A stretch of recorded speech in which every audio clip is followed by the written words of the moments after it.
big can I get my heart to be? Thought Media Network proudly presents How much love can I get flowing out of me? The Real Talk Sisters. Deep, unfiltered, soulful conversations with Reverend Dr. Pjae Stanley, Reverend Kim Andrews, and Reverend Melinda Wood Allen. How big can I get my heart to be? Join us for Real Talk on Real Issues, Tuesdays, 2 p.m. Central, 1 o'clock Mountain. And now, let's join the Real Talk Sisters. How big can I get my heart to be? How big can I get my heart to be? This big. Great. How's everybody doing? World. Hey. Hey, We are everybody. wonderful, wonderful. Yeah, that's good. We're just getting back from the, Kim and I are just getting back from the Anton conference, so trying to catch up on a little bit of energy. It was amazing. It was full days, I mean, from like 9 to 9 every day. Lots of choices, friends to meet, things to learn, things to do, people to be on a beautiful ground. They did that. They had the Rainbow Bridge this time, which was new, and that was highly emotional for me and Spike. It was great. It was really great. Yes, it was beautiful. Very Beautiful. So, yeah. Of course, the labyrinth, the lit up labyrinth, is always a proud favorite. Yeah. Yeah, well, they candlelight it at night. We go walk around at night with candlelights. So beautiful, and music. Just anyway, yeah, it was lovely. Good to be back. Missed you, Melinda, and glad to be back here with you. Yeah, missed you guys too. I'm glad you had a wonderful, marvelous time. I had a great time too.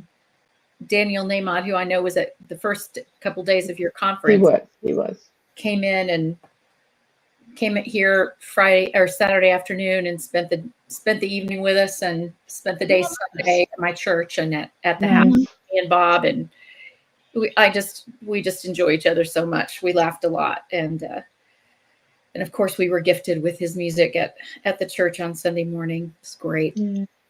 He's such a great. He was the speaker for my Thought Leader Thursday, and he's just he has so many great stories attached to his songs, and he's a perfect new thought musician in terms of having. He just always knew what song to play, what mood to set, what stories to tell. Just really great. And I went to his website for the first time, and he's got great things on the website besides his music. He's got his music, but he's got other great things on the website. I thought, oh man, this is a great website.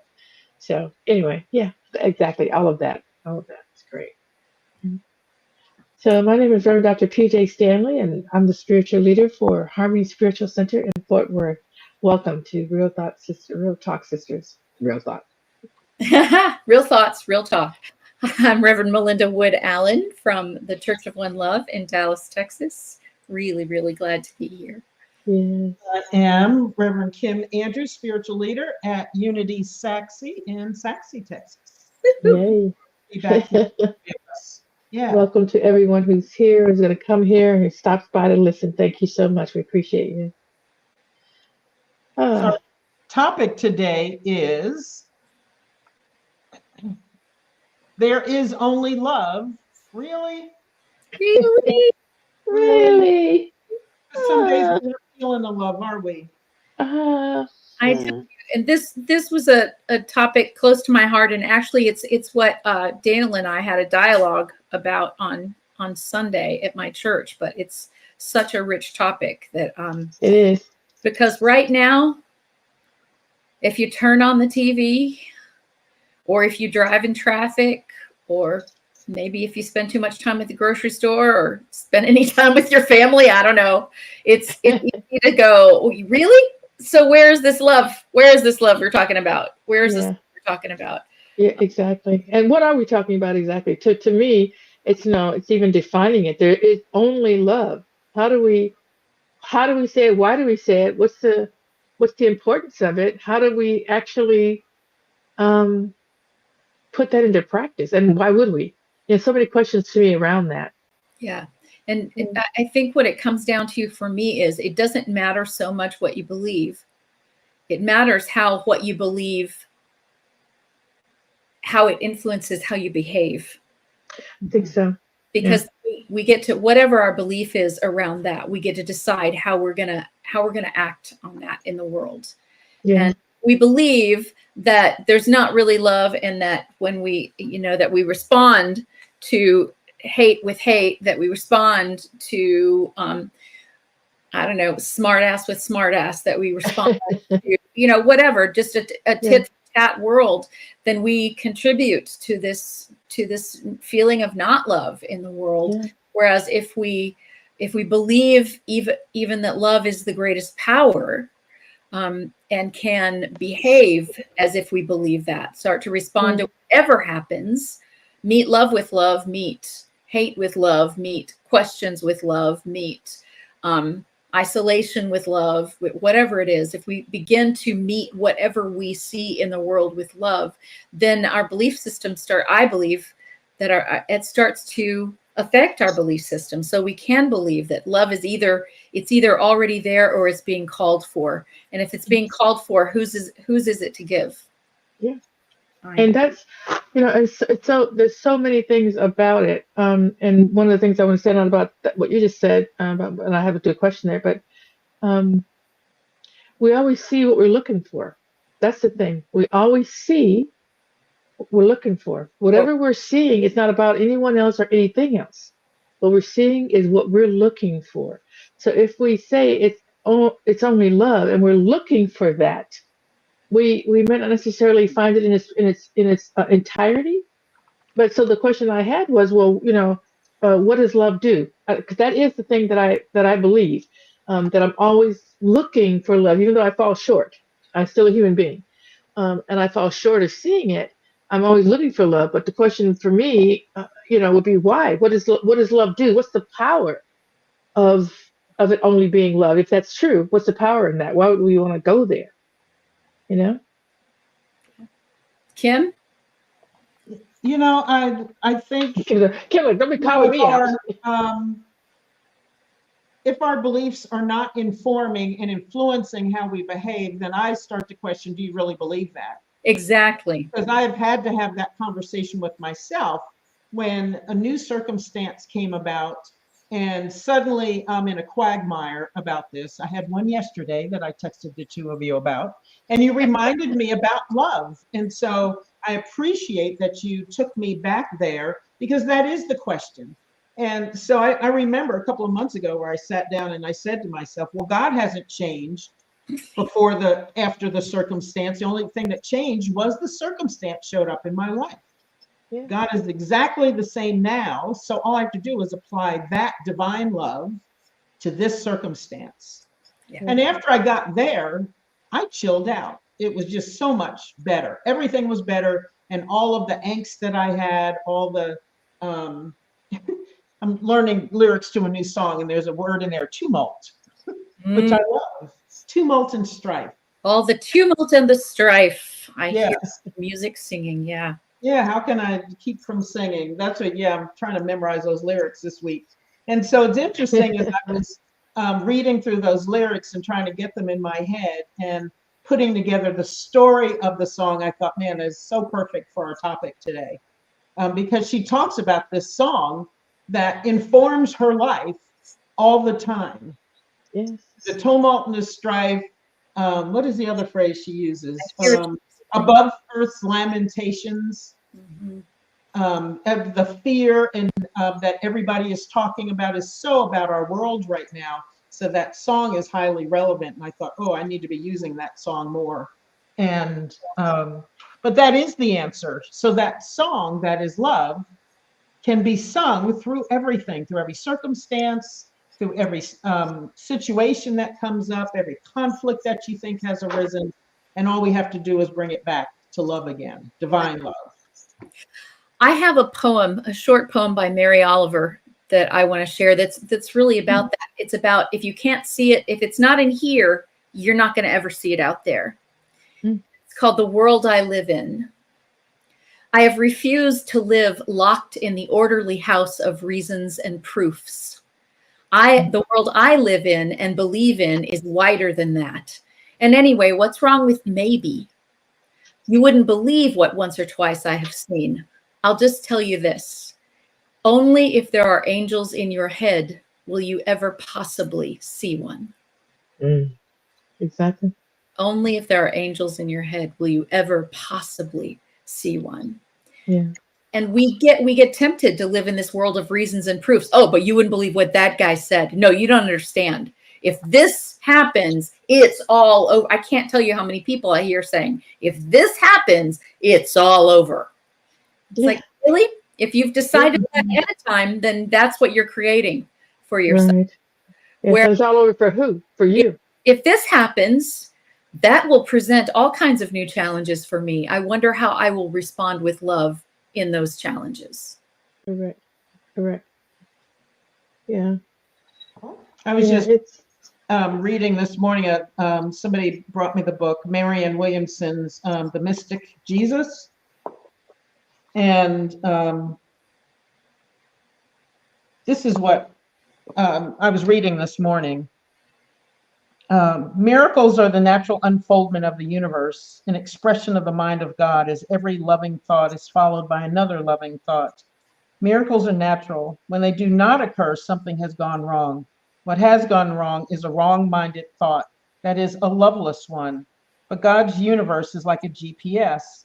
As soon as we take a wrong turn, the GPS simply recalculates our path.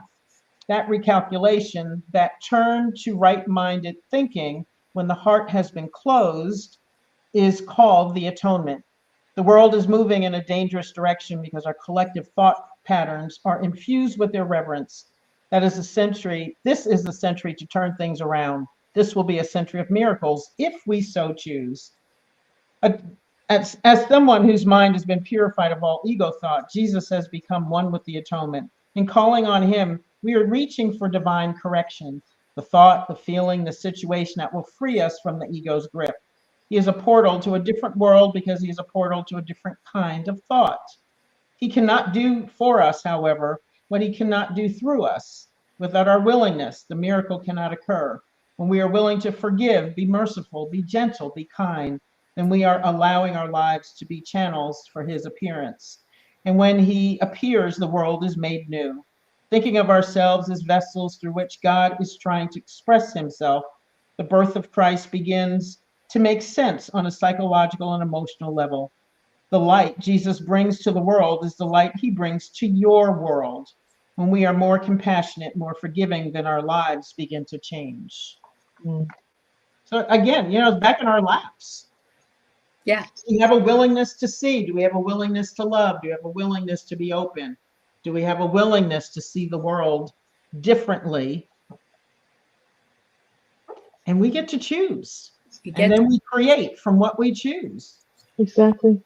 We were just talking earlier about that the experiences that we have are showing us the principles that we believe in action. The experiences that we have are showing the principles that we believe in action.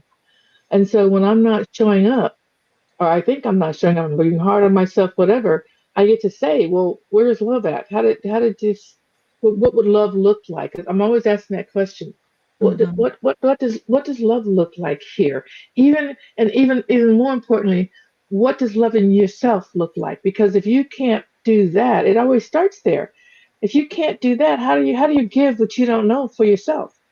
How can you be loving to someone outside of yourself when you're not loving to yourself? That you don't forgive your own self, that you don't give yourself a little bit of grace, and so then you're hard on everyone else. And so it begins with it's only love, really. Yes, it's only love within and then without. If So it's only, within, if it's only love from me, then yeah, from me, love. from But me, for me. other stuff, then it's Correct. not. Yeah. Yeah. I always tell my people when they start in on certain public figures that they think are going to Yes. be the doom of the world, hate will never win. You can be Never. assured it will never win until the moment you allow it to win in you. When you allow someone else's hatred to turn you to hatred, then yes, it has won, and it's not their fault. It won. Right. You It's not. will it. Right. And so that's my task, isn't to worry about what hate is out there, what It war really is isn't. out there.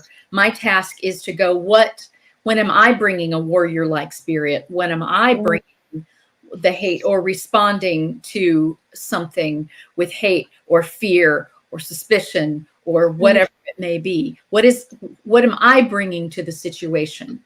Exactly. And if I'm bringing love to the situation, then I'm doing all I can do, and it's not a small thing. It's not a small thing. What's putting those miracles into place in the world. What Marianne Williamson is a Course in Miracles aficionado, I guess. She and this idea that miracles are a shift in perspective toward love. It's shifting the perspective toward love, and we have the opportunity to do that anytime, again and again and again, anytime and again and again. Because it's not a one and done. No, it's not a one and done. But for me, it's not. No, it's not a one and done. I'm constantly amazed at the thoughts that I have about myself or about others, and just thinking, where's the love? Where's the love in that thought? And how do you release that? And just say, you know what? It's all good. It's all good. They have the right, the privilege, the right, all of that to show up as they are, and I have the ability to love that. I don't need to. What makes me think I have to change stuff? But I always change everybody. Yeah. What's going on here? Then tomorrow I won't like it. I won't change it back. Is that what happens? Right. I'll tell a story on myself. A few years ago, when I was a very new minister, I had it was a great talk. Just believe me, it was. I'm sure it was. Cultivating the energy of love. That's what our job is to do, is to whatever will help us cultivate that energy in the same way that we cultivate soil to grow good things. What can we do to cultivate the energy of love? And we got home from church that Sunday, and Bob got into our new bathroom that we just put a jacuzzi tub in, filled it up with soap, turned it on. And you remember that episode of Lucy when she and Ethel filled the whole bathroom with suds up to the ceiling? Start screaming, "I don't know what's happening. Come in here." I open the door. I'm not going to share the words that came out of my mouth. And he goes, "Are you cultivating the energy of love right now?" Words right back at you. What are you going to do? What can you do? I mean, he's absolutely correct. Heck, got it. No, I'm not. Thank you for pointing that out. Thank you. Thank you. I appreciate you so much right now.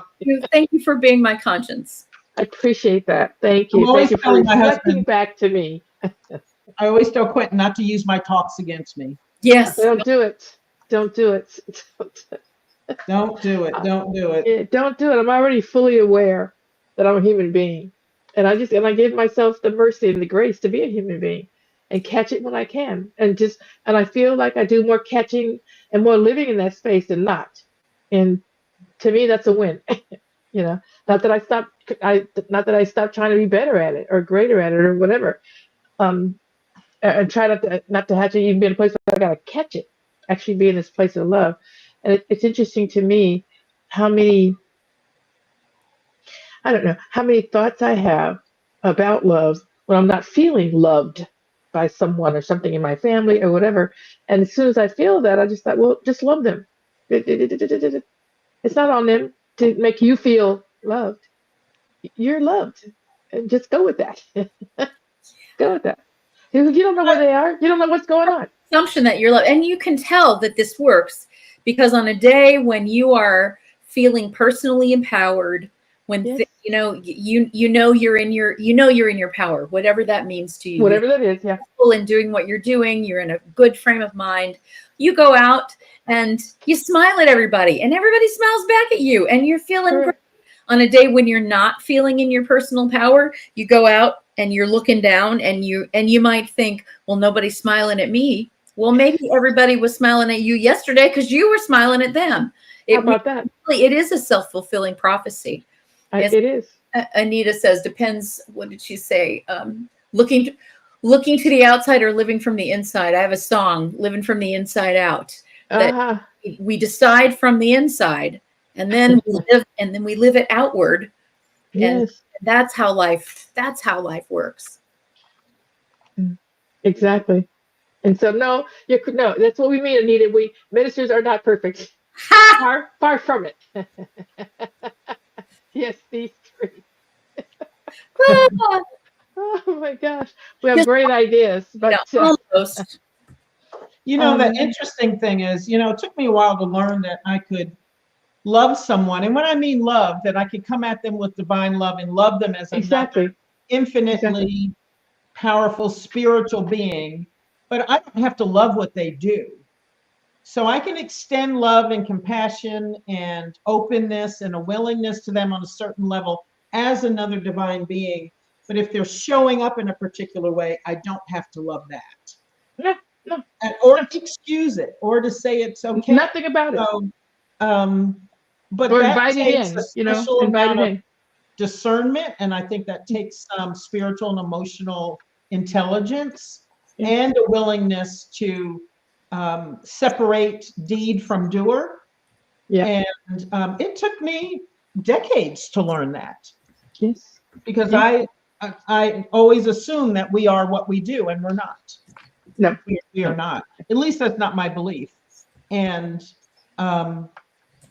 forgiveness comes easier when I'm there, when I'm able to separate deed from doer. Right. I think is it time for us to take a little break? Or do we take a break? Yeah, it's time. It's time. All right. Let's do that, and then we'll come back. This is a great conversation, as usual, ladies. Thanks, Pjae.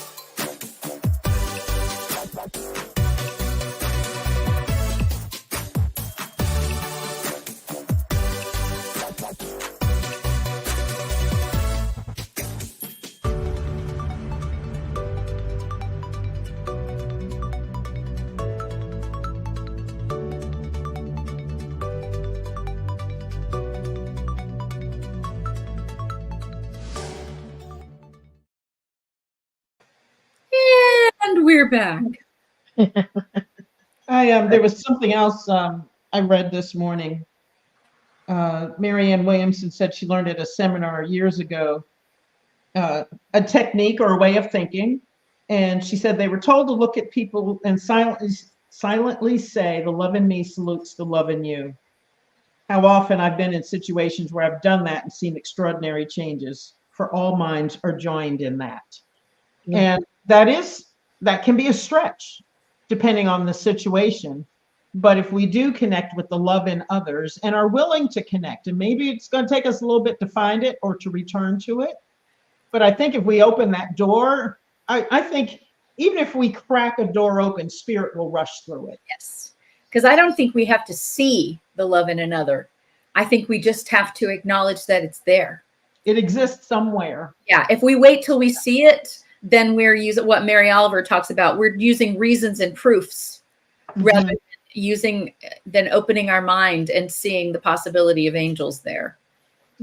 Yes. I know when I'm faith. Yeah. Faith. I know when I'm tired, that's when I have a more difficult time. I'm tired. And so my, I don't know, resilience, I guess, is lower. And I try to generally take myself, if it's possible, out of the equation in terms of the public eye, and just give myself a break, give myself some grace instead of being upset that I can't see what I normally would see.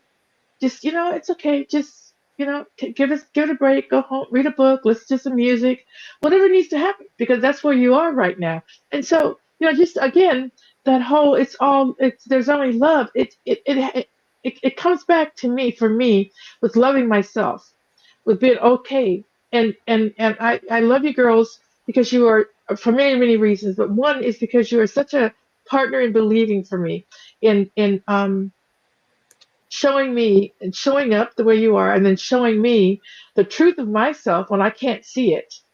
And so I know you're doing it for everybody else, and I so appreciate that. And I think that's part of it, because some days we're just not as strong as other days. For whatever reason, something's happening, and we're just energetically, we're not as strong as others. And so we do what we can, uh, where we are, and we forgive ourselves, and we're not at, our the greatest that we want to be, the ideal that we want to live. We can't live an ideal all the time, but Yeah. um, we can say, this is my hope, this is my desire, this is the choice that I'm making and going towards. And yes, I won't be 100%. I won't necessarily be 70% all the time, but that's what I'm going for. I want to see the truth, and the truth is, there is only love. And that's a really beautiful thought to share, is that nothing that we say about what we want to have happen, what we're hoping for ourselves, what we want to have, what we're teaching in the world, is for people to go, well, I'm not doing that, therefore I need to beat up on myself. That's Right. not it at all. It's something Not at that all. we're striving toward. And then you keep using that word grace. We give ourselves grace. Are we going to do it perfectly? Lord knows we're not going to do it perfectly. And so we're kind to ourselves. If, like, I am realizing, man, I am not being loving today, I don't know what's going on with me, then where's the love needed? The love's needed Yeah. here. I need to give some to myself. If I'm Yes. able to give it Yes. to others, it's because I'm not, maybe because I'm not giving it to myself, and I may need to withdraw, like you said, and do something gentle. That self-care thing, that spiritual care, spiritual Exactly. self-care, physical self-care, emotional self-care. What do I, and this is something that's true for me a lot, lately, as I'm trying to navigate. Love. You love. And you're trying to love someone you love. You're Yeah. trying to love and care. Yes. And it's tiring. To care for someone. Exhausting. And Yes. do it when my health is not necessarily the greatest, then I have to be super, and that is not the time for me to go, I'm not doing this right, and beat up on myself. Not the time at all. It's the time Yes. to go, wait a minute, obviously I'm overtired. What can I let go of? Can I sit down right now? Right. What do I need to do to care for myself in order to be able to continue to care for this other person? It's a beautiful point, is we cannot give love in the world. We cannot seek love in the world. We cannot see love in the world if we're not giving it, seeking it, and seeing it in here. And so that's where we have to return to when the chips are down, when we start to see, as Kim and I were talking about earlier, that your behavior will show what your beliefs are. So if your behavior starts to really differ from what you think your beliefs are, it may be that you need to take a look at that belief, or it may be that you're asking too much of yourself with the tools that you have in the moment, or with the energy that you have in the moment, and then to gentle it down a little bit. Gentle it down. I love it. Just be gentle. I think the whole thing, that I don't know what Marianne, what her intentions were. I don't try. Whatever you read an author, whatever you read, listen to a song, whatever, you get what you get out of it. And even I might listen to it several times and get something different. Oh, that's every time, same song. So clearly it's me. But for me, when I hear that return to love, that statement, return to love, it's about returning myself. It's me returning to the point of, and the fact of love. Just keep returning to it, and then offer it out. Return back to the truth. Return the truth. That's what it means to me. Yeah, we lose the thread. We lose the thread all the time. So go back. Go back in. All right. Back down. It's all right. Here it is. It's okay. Your intentions are good. Yeah. Your execution's not always great, but that's all right. I was just thinking, I do truly believe that, the universe is a container of love, so to speak, and it's through me and within me. And so I just had this vision of, you're sitting in a car, and the car can be the container of love, can be the universe, as a metaphor. And yet sometimes we have dirt on the windshield, and you just have to turn on the windshield wipers, engage in love, and then wipe all that away. And then you get to see clearly through that container once again. And that's what the two of you did for me yesterday when I reached out for help, because I know it's there and I just had to say, okay. And I think I said that in the text. I know what it is I'm here to do. I know how to flip. You did. And what I need is something from the two of you to help me get there. So it was like the two of you flipped on that windshield wiper switch for me. Yes. And just cleared it away. And I went, oh, yeah, there it is. Oh, yeah. There it is. I know it's there. I'm sitting behind the grime. The circumstances are like this. And all you did was. Yeah. I love it. Oh, There you go. there it is. There it is. You know, hey, I need some help. A little help, please.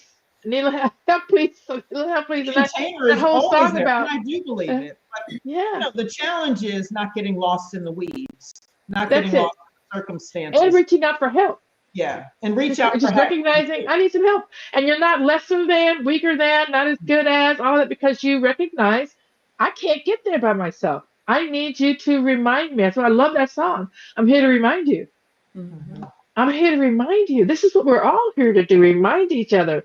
And I need reminding that, hey, girls, what's happening? What's going on? I can't get there. I can't get there. Oh, here you go. Love, love, love back at you. It's an important thing for me to remember, reaching out to other people, reaching out for help, Yes. but also reaching in for God, because I think that I'm following Spirit, but before I know it, I'm following Melinda. Wheels of Melinda are turning and she's figuring it out. And then she's figuring out, well, that's impossible, so it can't happen. And then I forget, oh yeah, it is impossible when I'm doing it myself. Yes. Remember, Oh, I am more than this. I can connect to an infinite source. And when I do so, I don't have to figure it out. right. God figures it out. The ideas flow. That Daniel has a song. I don't have to know. God knows. I don't have to know. God I don't knows. have to know. I fell in love don't with have that to know. song last week when he was at the Anton conference, because he sang that. And I thought, oh, yeah, I got to look that one up. And maybe I'll be singing that soon at my center. But yes, I love that song. Yeah. Yeah. And, you know, maybe the subtitle of the title of our show, There's Only Love, really, is if you believe that. If you believe. Yes. If you really believe that. Because if you don't, there isn't only love. Right. And there is for those who believe it. And I do believe it is for all of us. But if we're not willing to see it, if we're still in the car with the mud on the windshield and we don't want to, or we don't know that there is a switch to wipe it all away.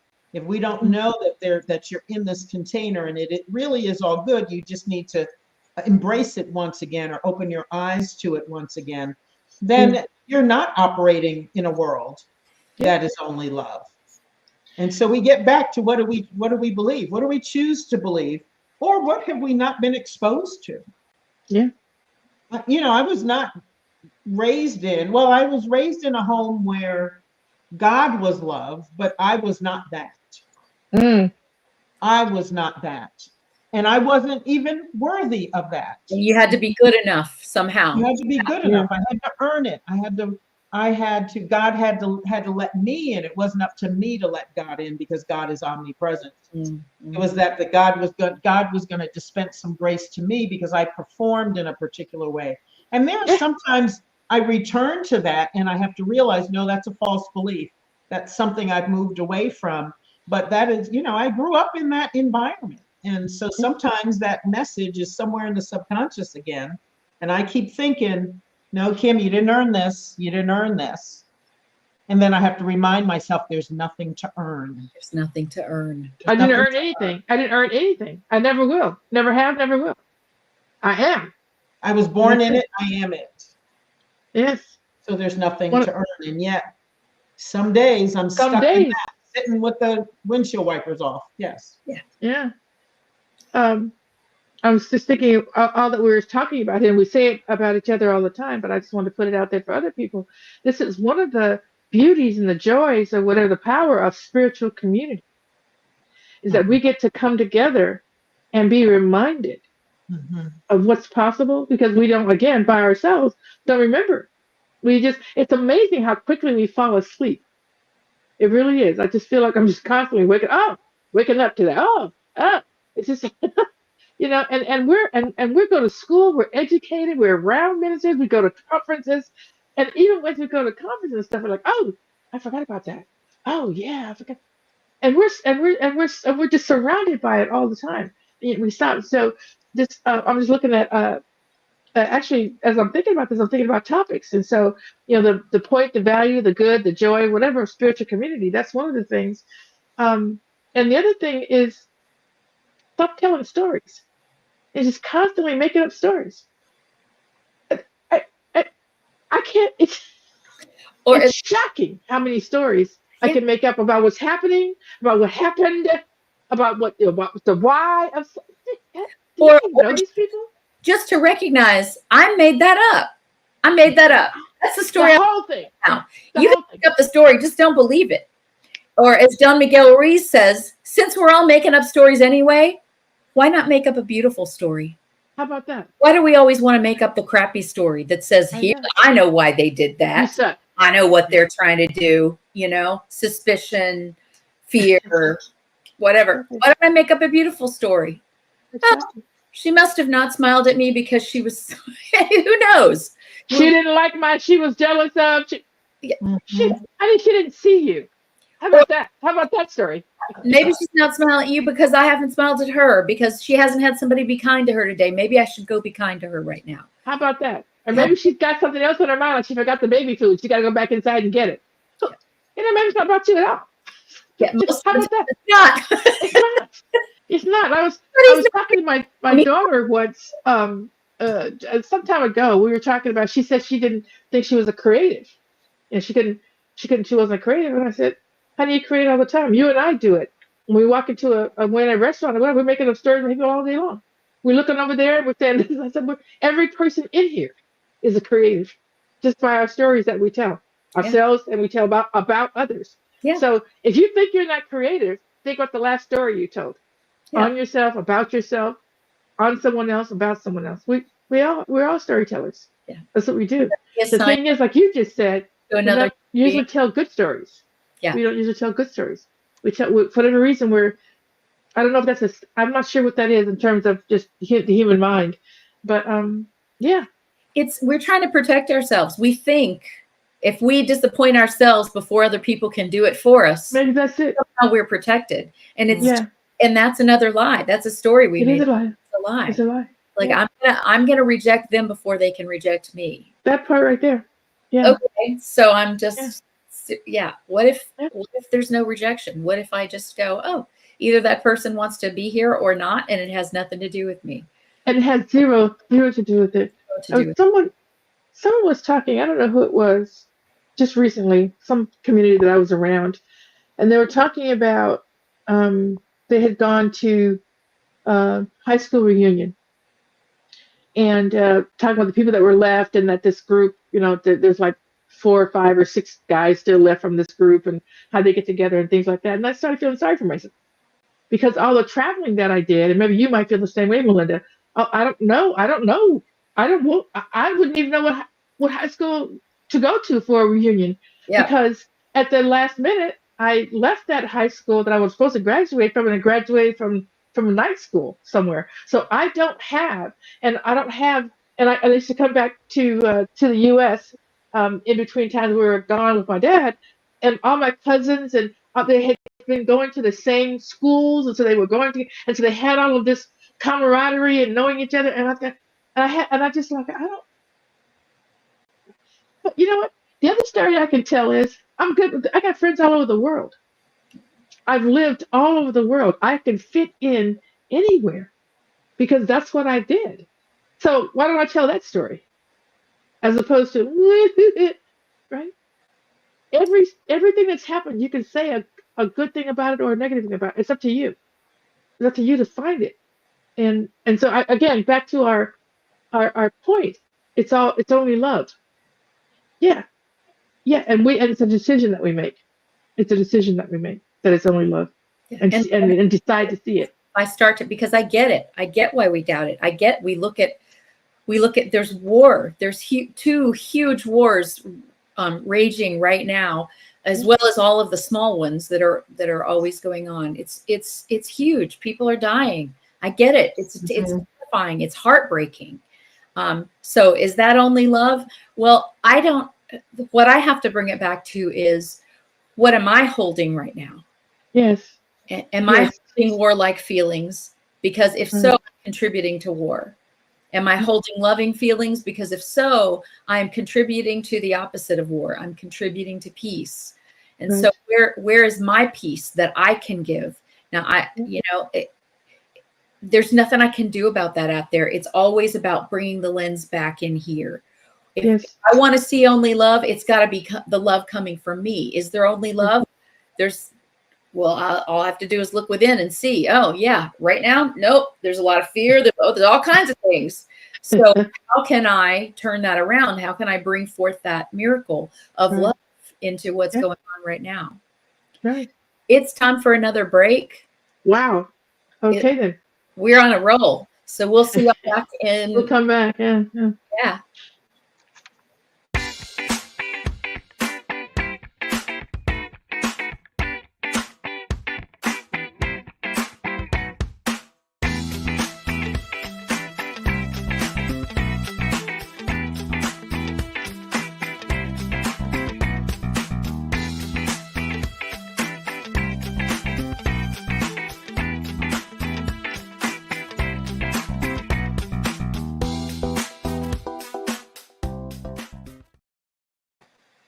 And we're back again. And we are back. Yeah. So what are the, maybe, go ahead, Melinda. No, you do you. Me, boo? You do you, boo. I was thinking maybe we should talk about some of the tools we use to help us stay in that belief and help us a belief that informs our living, that there is only love. And maybe where that came from, our belief that there is only love. Yeah. Well, I can tell you that every day, every morning when I wake up before my feet hit the ground, I remind myself of who I am and what my intentions are for the day. That's the beginning. Yes. Just remind myself, and I say to myself all the time that God is source, substance, supply. And so I am infinitely sourced and supplied. That's it. I just start with that. So I know the truth of whatever's going on out there. It's all God. So I start the day off reminding myself, and it's an intention. So I think for me, and probably for you too, you say what you're going to say, but I intend to be this way. I desire to be this way, to be someone who sees love, because I believe we're here. All of us are here with a purpose. We're here to do something special, something that only we can do. And I don't know how we can do that if we don't feel loved and wanted and necessary to the whole. And so that for me, that's what love does. That's what love does. If I look at you and I see love in you, I see that you are worthy to be loved. Perhaps that'll help you see it in yourself as well. I don't know, because I can't influence that, but I can influence what I do. And I believe that seeing that the love is, the power of love is transformative. The love is transformative. And so the least I can do is to look at you with the truth that I know of you, that you are loved and that you are worthy to be loved. And that's that's my intention for the day. Now it gets all awry as soon as I hit the door, but it doesn't matter. I set the intention. I'll remember and remind myself throughout the day. That's my intention. So that's one of the tools that I use. Yeah. I think, it was interesting. I talked a little bit earlier about how I was raised and, that belief that God was something outside of me and gave, took away, Very tested, vindictive. that I had to earn God's love and goodness. And so at some point when I really started to think about my spiritual life, and thought about what I was repeating in church, in Mass, when I was at Mass, and the prayers that we were doing. And all of a sudden, things I thought, really? Is that true? And some things I really started to think and have an awareness about what it is I believe. I asked that question, is this true for me, or do I truly believe this? And things just didn't feel, it wasn't resonating with me anymore. Right. And then through this process, I ended up in New Thought, and that resonated with me. I mean, on a very, very deep level, like I got moved in a way that I had not been moved before. And I thought, I don't know why exactly I'm feeling this, but something is touching my heart. And I believed in that. And so when I got into New Thought, and that there's only one power and presence, and that is God, and God is love, and I started living from that, then it started, the world was affirming that back to me. So that when I step out of my door as love every day, that's all I get back. And I have moments all day long where I know it doesn't matter where I am. I can be in the bank, I can be getting my hair cut. I mean, I just did last week, the week before, and getting my hair cut's like a spiritual experience because I connect with my barber every single time. And I walk out of there saying, oh my gosh, how wonderful was that? It's not just a haircut. You know, you go to the grocery store, you have a conversation with the person who's checking your groceries through. And you think, oh my God, now all of a sudden I really connected with somebody then. And it is love that shows up. Or you smile at somebody at the street. This experience at the conference last week was all of that and more. And I walk away saying, okay, when I show up at love, love is there for me. Yes. All the time. All the time. All the time. Those miracles that, you know, Marianne Williamson was talking about, I realized that there are miracles every single day, and I'm seeing them every single day.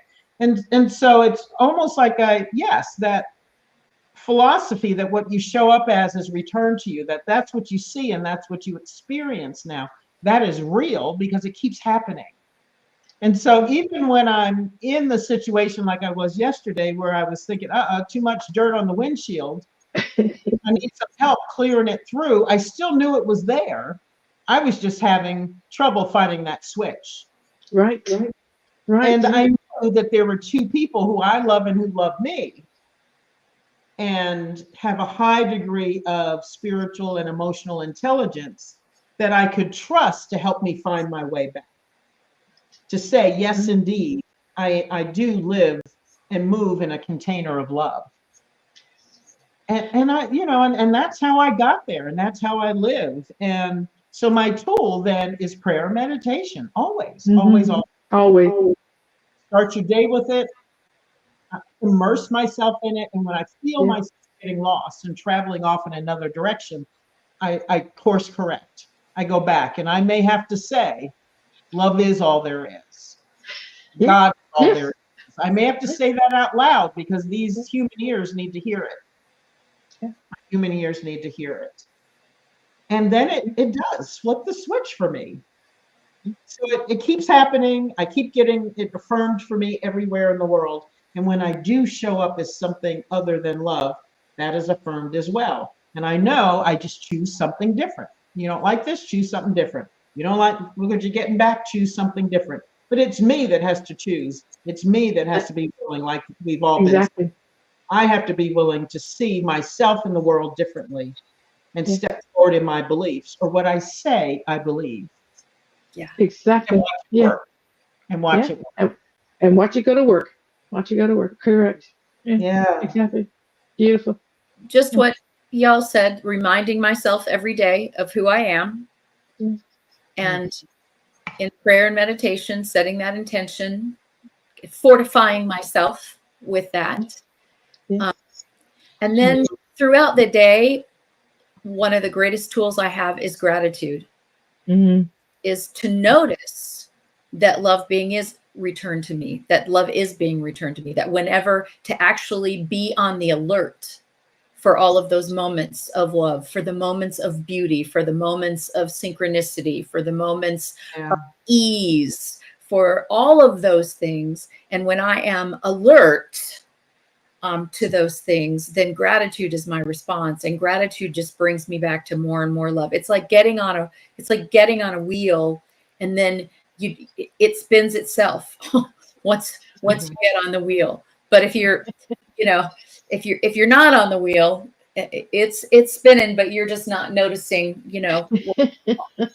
all of the beauty, then it just makes all the difference in the world. And I learned that a long time ago. And when I get to a point in the middle of the day or in the middle of a week or in the middle of a lifetime, when I go, whoa, whoa, whoa, everything feels out of whack. I'm experiencing fear. I'm experiencing not love.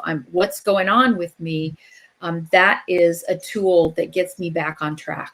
Start saying thank you. Look around, look within, start saying thank you for the simple things. And you cannot feel poor anymore once you start looking at what you have. You cannot. You cannot feel poor in spirit anymore once you start looking at what you have. And the more you say thank you for what you have, the more you notice that you have. And the more you notice the blessings that you already have, the more blessings are showered upon you. I don't know how it works. Yeah. I don't need to know how. Know that it works. Exactly. Just to know that it works. That I'm excited for it to be November. That's Thanksgiving has always been my favorite holiday, and a lot, not just the pie. I'm having pie this year with my recent pre-diabetic diagnosis, so I'm going to be experiencing Thanksgiving differently from how I felt. But I'm already feeling thankful that that I know that this was given to me as a diagnosis of what could happen to me if I'm not careful. And so I've been given the tools to live differently, so it doesn't necessarily have to happen to me. And I'm finding the gifts along the way from using those tools. And I just love the idea that our country has set aside a day. It's like the one holiday that we haven't figured out how to sell too much stuff. It's just a day for thinking of others. It's a day for being around family, friends, thinking of others, community. That's a great day. Given what there is. So that's always a huge practice for me, is gratitude. It is. I completely agree. I don't know. I'm just thinking about. I remember I was thinking about how did this begin to happen? Why is it every day that I make sure that I make conscious connection with spirit? I mean, you're always connected. There's just it's not like you can be unconnected, but I want to be consciously aware of the connection. But at some point in my life, I just said I needed to know, how does this work? Because everybody's always talking about it. I've been to church my whole life. I had some successes, but not consistently. And I asked. I needed to know for myself, how does this work? Is this something that I want? This spiritual relationship? And I felt within me there was something more. There was something greater than myself. I felt it, but I couldn't. But I was at odds with what I felt like I knew, but what I was being taught. It felt at odds, and I just asked that question. So I think part of the thing as we're looking forward to is it's only love really, is that we have to have some kind of self-exploration, and we have to have some kind of decision that we make that says, I need to prove to myself one way or the other, so that I can be whatever it is I need to be in the world. I need to know that this is something that actually works. How do I know that? And it's just starting on a path of trying to understand, trying to know what really works. I'm experimenting because it says in the Bible, and God said, test me in these things. I'll show you. Just ask, I'll show you.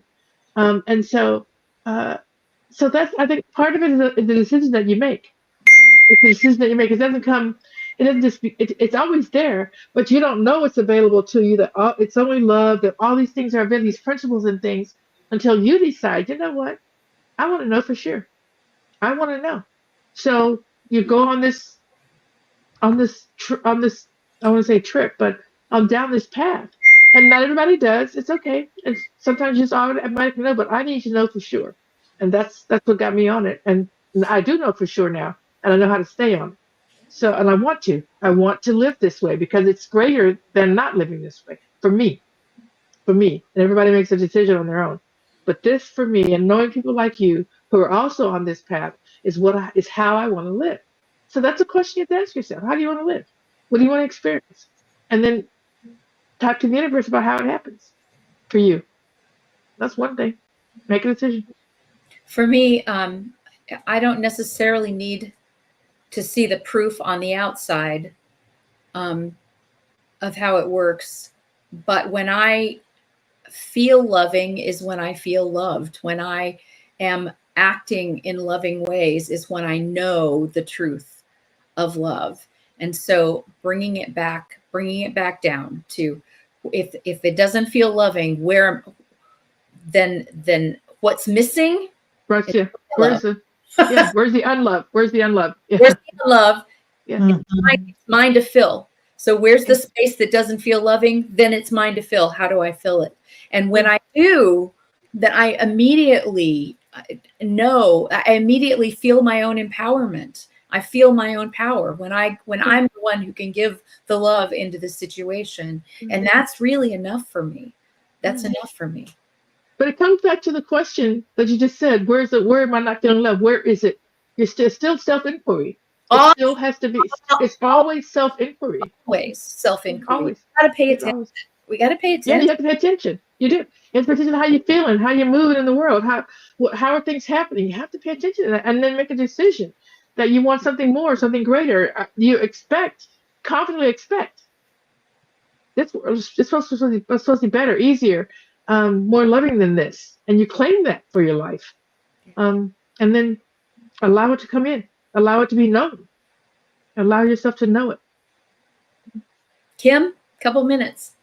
Yeah, I think it's so important that we start the day with what we believe and live from that.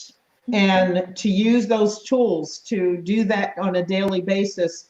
And then we step into the world prayed up, as they say. Prayed up. And when you step into the world prayed up, then miracles do happen for you and for everybody you come into contact with. And I do also believe that it raises the consciousness of the planet, of all humanity, because we are always affecting each other.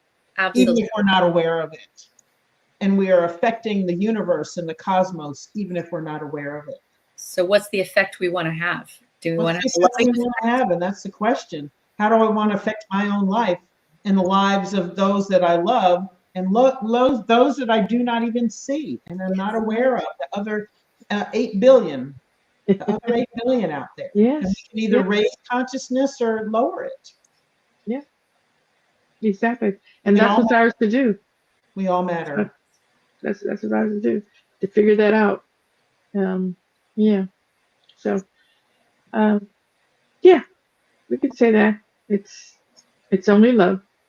I could say that pretty confidently. I'm all right with it. Yes, really. I choose it. Yeah. Yes, you do. So we are the Real Talk Sisters, and people can find us at realtalksisters.com. And you can contact us at realtalksisters@gmail.com and show suggestions, questions you have. Maybe you differ with something we said. Yeah, throw it out there and let's talk about it. I mean, exactly. If you send something there, we'll talk about it on the show. We'll bring it up and talk. We won't talk about you. We'll talk about it. Whatever it is you have. That's right. We'll discuss it. We'll discuss it. Special thanks to our producer, Zoe. So thank you so much. Thankful for both of you so much. Yeah. So much. It's beautiful. Whenever Tuesdays are one of my favorite days to just be here with you girls. Yeah, it is. It is. So thank you everybody for joining us. And we will see you next week, Tuesday, 2:00 Central. We'll probably most likely be here. And scene.